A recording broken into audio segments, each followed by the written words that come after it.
All right, I will call this policy committee meeting to order, September 11th at 6:11 p.m. Item 2, roll call. Russ Ewert. Here. And Kim Higginbotham. Here. And Tom Barney is here as well. Item 3, agenda revisions and approval. Move to approve the agenda as presented. I'll second. All right, motion by Russ, second by Kim. Any discussion? All those in favor say aye. Aye. Aye, that carries. Item 4, approve minutes. Item A, approval of July 10th meeting minutes. I'll make the motion to approve the July 10th, 2023 meeting minutes. I'll second. All right, motion by Kim, second by Russ. Any discussion? All those in favor say aye. Aye. Aye, that carries.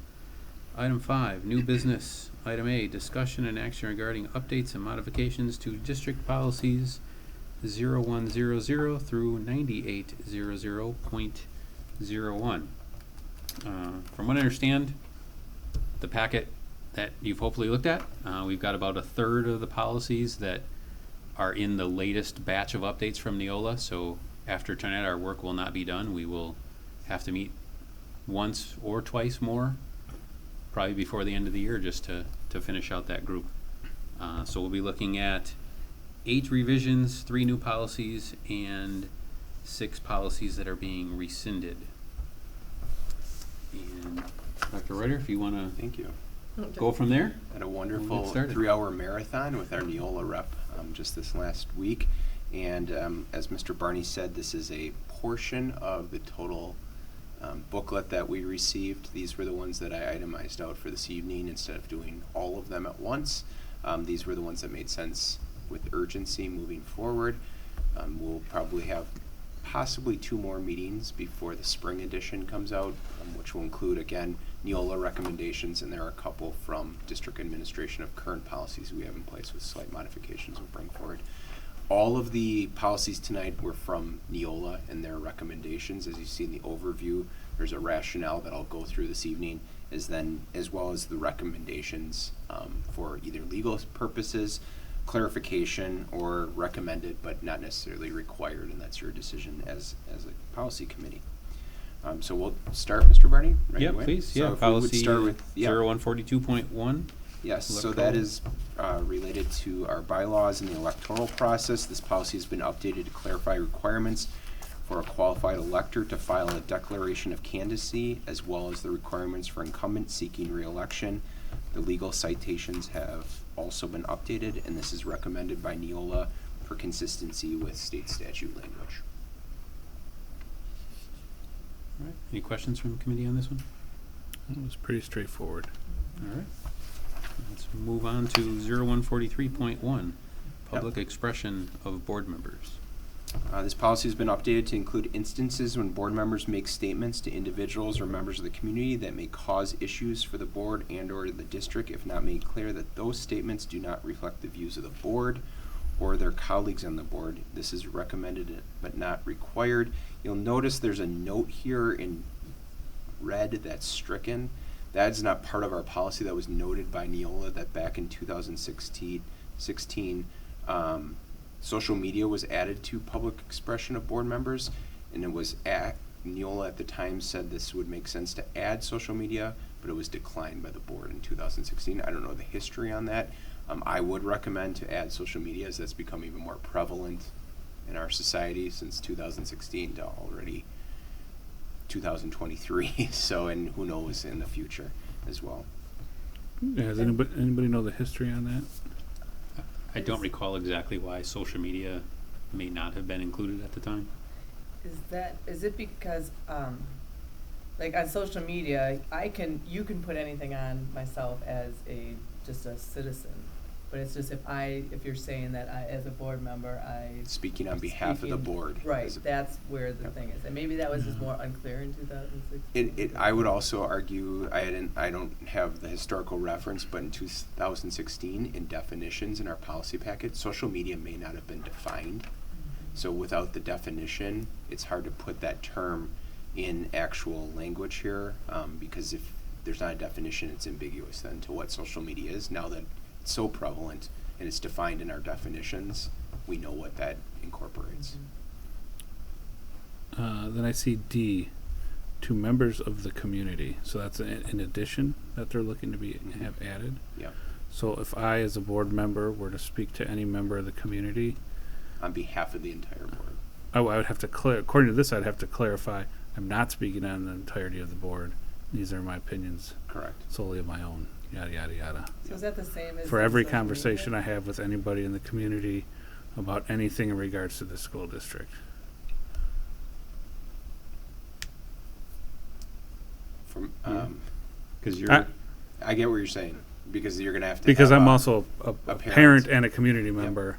And I can understand if I were to make a comment intentionally in regards to the district and a thought process I have as a board member, I would generally include that statement. Hey, I'm not speaking for the board, but these are my thoughts on that topic. But if I'm standing on the sideline of a sporting event and somebody asks me, how do you think the team's doing, or the X, What Y, do you or think Z of the in regards facility, to right, yeah. whatever's performance, and I go, meh, could be better, couldn't be better, but I didn't say it, the qualifying statement, then am I locked in as violation of this? That would be, The way I'd read, so an example would be if you're at a soccer game and someone says, how's your child's 5th grade teacher, or how are they enjoying Kennedy, and you said your opinion as a parent, which you're saying as a parent, you're saying without the qualifier of, I'm speaking as Mr. Ewert as a parent, not as a board member. yeah.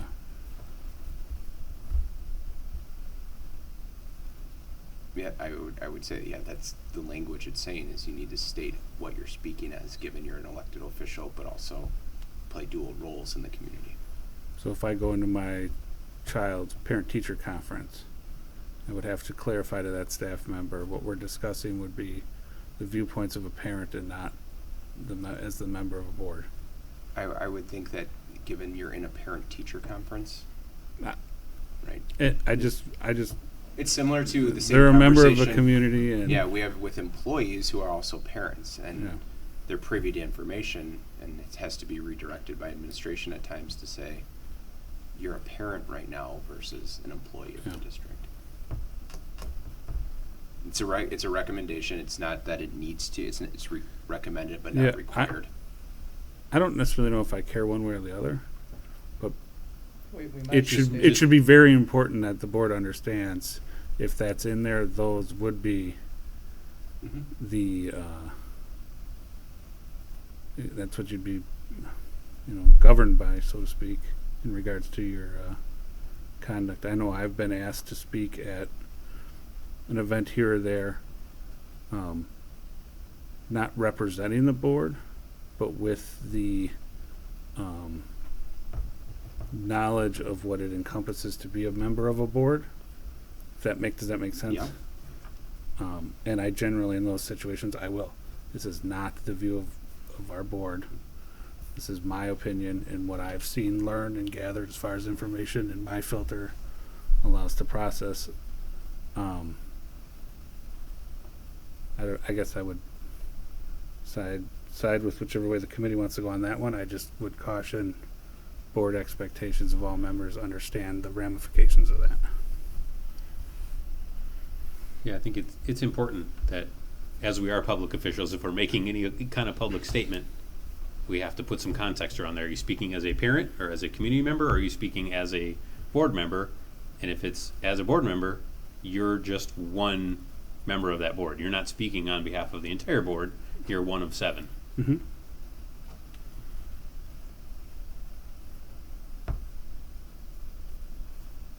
So, but understanding though, in a personal conversation, you still have to set that expectation. That's the, But I guess we need to define then what is a public statement. I mean, if you're just having a conversation with somebody, that's not necessarily a public statement, right? Well, or statements to individuals. Yeah, That's a that's personal also- conversation. so It's from the time to sentence, time, it's however, added above. individual board members make public statements or statements to individuals Well, then that's almost on every school matters. conversation that you No, have. that's every conversation you have Which is involving. ridiculous for me to have a conversation with someone and be like, just so you know, I'm not speaking as a board member. I mean, that would be insanity. I'm not Yeah, speaking but on this is behalf of the board. specific Well, to right, but that's school almost every matters. conversation, anything I have an opinion on. School matters Right. related. Right. But that could be a wide range of things. Sure, School but it's not district- about, hey, can you recommend your building inspector or something? Sure, then you don't have to say, hey, I'm speaking as, your neighbor. I understand that it seems to be, though, that you would have more conversations surrounding a school-related topic, or could be construed to be a school-related topic. Because people know your board member. Yeah, If you go to a football game, anybody you talk to, you're gonna have to say that. It- Potentially, I mean, it depends on the topic, Yeah. but. I can it's- think of 5 instances over the last weekend where I just answered as a parent, oh, son's having a great time in this activity. Now I'd have to say, as a parent not speaking for the full board, my son's having, I get it, I'm playing semantics, but it's a real thing, and there's real people in this community that will really hold, Mhm. if you've made one time you've made us participate in a conversation without that, or they overhear a portion of a conversation in which they didn't hear you make that Sure. because you led the conversation with it, that I can see some headaches coming about. Like I said, I'm not necessarily one way or the other. I just, when this comes to the full board, I think we should. Well, the item D that you called out, 2 members of the community, is a new add to the policy. That's one of the revisions. Mm-hmm. Could certainly leave that out. If you think it's, I don't want to say too much to have to say it at every conversation, but It's Then too they can broad certainly- reaching. yeah. Yeah. But then there's no difference to that in social media. I mean, it's the same kind of animal. Every time you put something up on social media, then you would have to do the same statement. Like, But I'm you not could, speaking in social depending- media, your account could be labeled your name versus your name, school board member, right? Yeah. That And then you don't have distinguishes, to- it's similar to the okay. conversations I have with you guys regarding your email, Sure. right? Yep. If you're a parent, if you're emailing as a parent to your child's teacher from, your cool dad 101 at Sure. Gmail, whatever it is, versus your school issue, Gotcha. that you're in a different lane then. Okay. Yeah, I think I'm not necessarily against it. I just want to make sure we understand the depth of what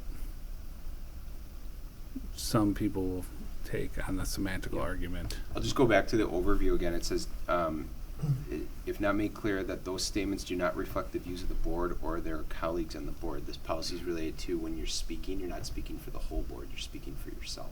Mhm.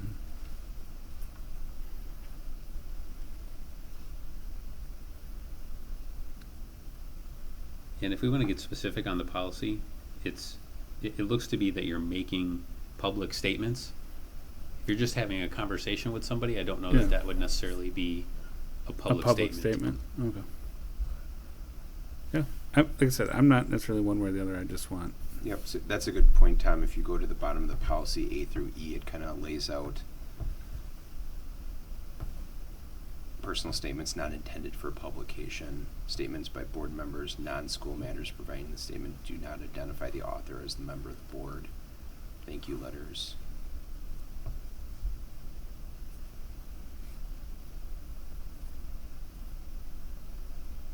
All right, well, unless the committee has an objection, I would think, I'm comfortable with moving forward as recommended.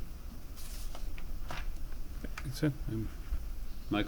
Legally, I'd just like to say, none of us speak for the board unless the board is in session.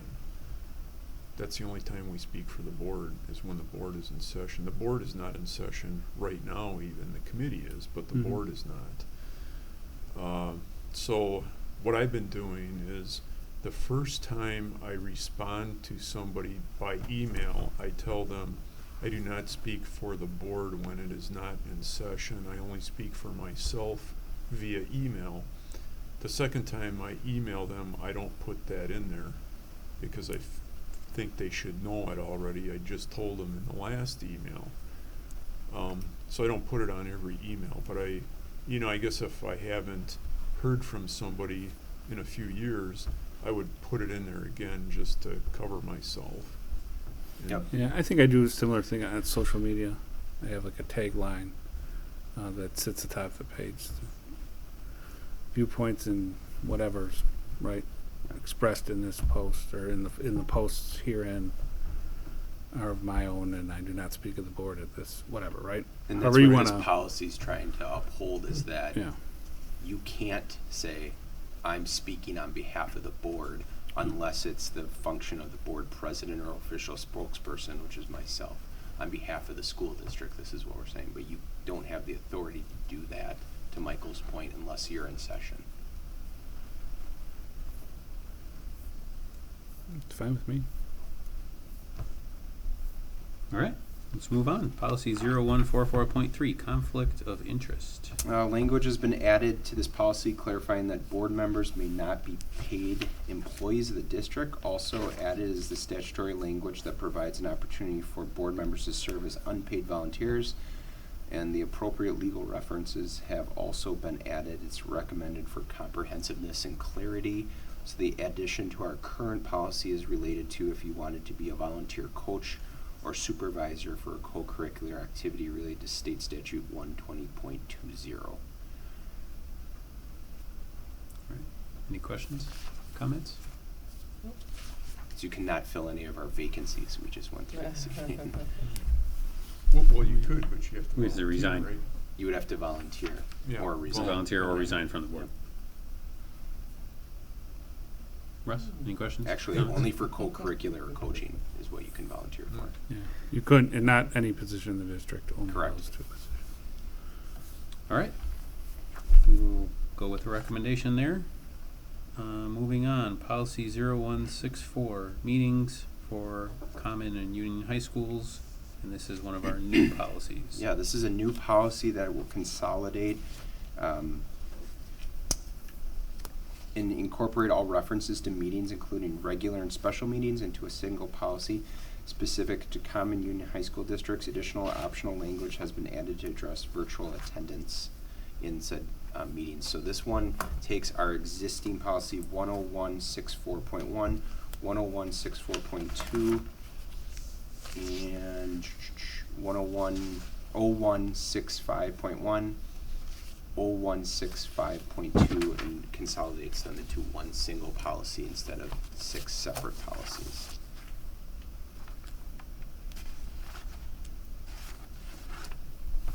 Any questions or comments from the committee? Well, I think it's smart to consolidate those into one. It's a little less of an Easter egg hunt. Yeah, you'll see that as a theme tonight, and that's Neola. It's purposely saying, let's shrink policy manuals so there's not, Yeah, to I your did- point. Yeah, I didn't notice any like direct changes other than just consolidation to this, right? I don't know if anybody else. Yeah, it's Saw pretty- something I pretty didn't- standard. When we're gonna have meetings, changes to meetings, special meetings, Yeah. if you can attend virtually, things like that. Yep. Okay, we're good there. You listed off all the ones that we are rescinding. Anyone have any comments or questions about those that are combined into this new policy? No? Okay, then I think that takes us to policy 1260. All right, incapacity of district administrator? Yeah, my favorite policy. So this one, language has been added to this policy to provide temporary authority to the board president prior to the appointment of an interim district administrator when the current district administrator is incapacitated. It's a single line added in the first paragraph. Hope we never have to use this one. Yes, I agree. I hope we never have to use this. No offense to our board president, Yeah, that's not. not at all. Yeah, exactly. But hopefully you do not become incapacitated.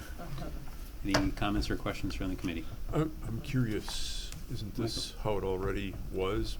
Even if it didn't state it, the board president would act as the district administrator if need be? This is for clarity because it did not come out and say that. So Okay. it would be assumed, however, so that there's an actual statement, so that community is understanding. Okay. All right, thank you for that.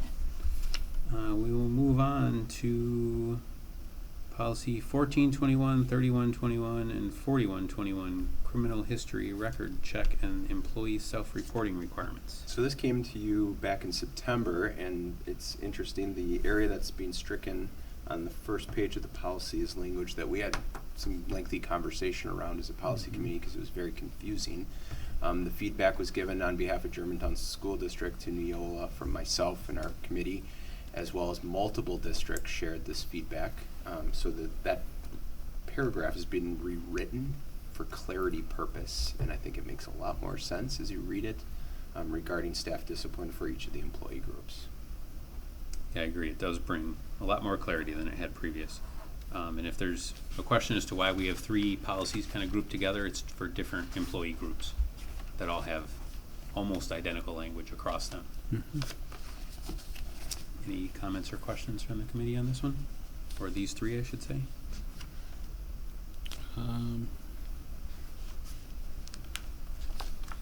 Just trying to find my note here.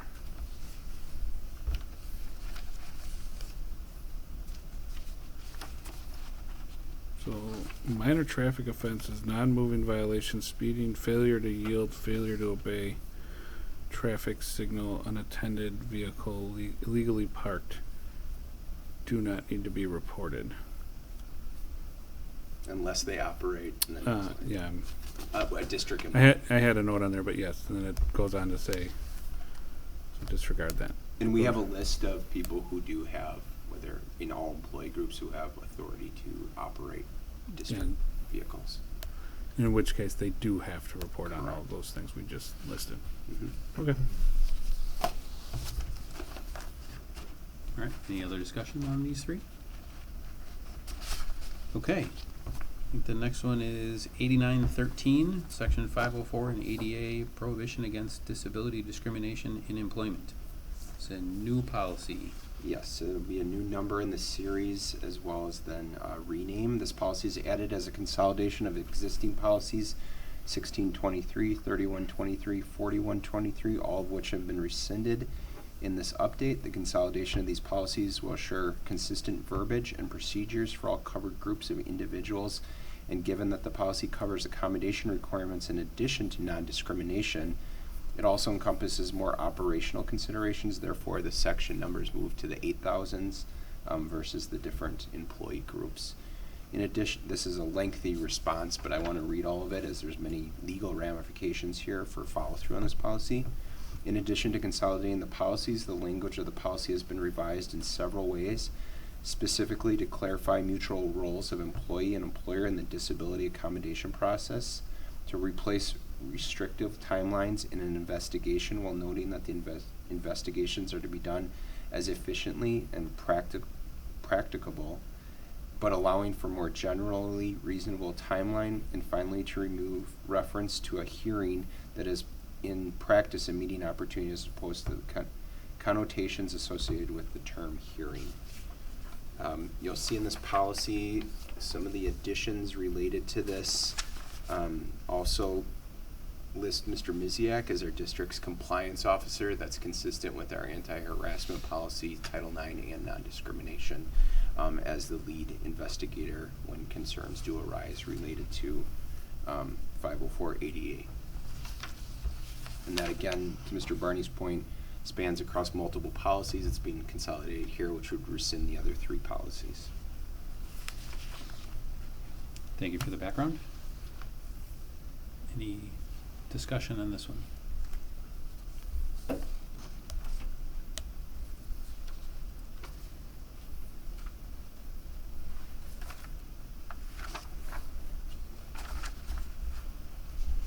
No, it's several pages, so I'll give you a minute to glance through it again if Yeah, I Any don't. comments? I mean, what I No? saw all makes. Okay.